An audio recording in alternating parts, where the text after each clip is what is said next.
बिहार में 16 मार्च को होने वाले राज्यसभा चुनाव से पहले सियासी पारा तेजी से चढ़ गया है।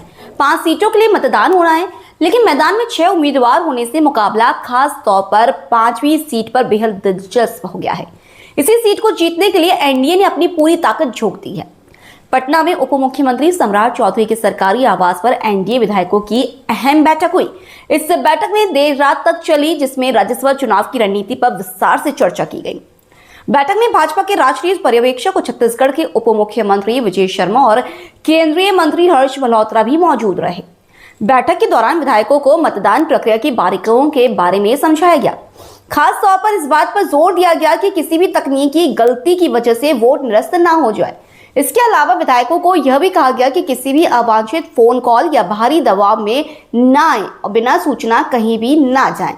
इस बैठक में दोनों उप मुख्यमंत्री सम्राट चौधरी और विजय कुमार सिन्हा के साथ राज्यसभा उम्मीदवार उपेंद्र कुशवाहा, रामनाथ ठाकुर और शिवेश कुमार ने भी विधायकों को संबोधित किया और चुनाव में एकजुट होकर जीत सुनिश्चित करने की अपील की।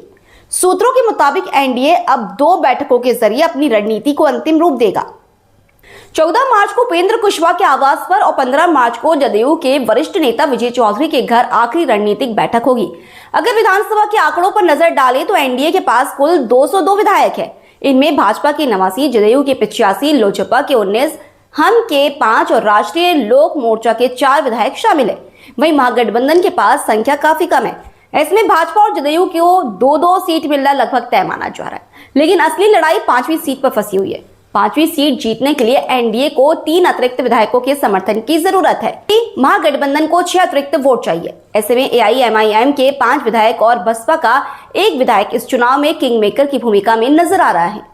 अब देखना दिलचस्प होगा कि 5वीं सीट का ये सियासी गणित किसके पक्ष में जाता है। क्या एनडीए बिहार में क्लीन स्वीप करेगा या महागठबंधन कोई बड़ा उलटफेर करेगा? फिलहाल बिहार की राजनीति में नजरें 16 मार्च पर टिकी हुई है।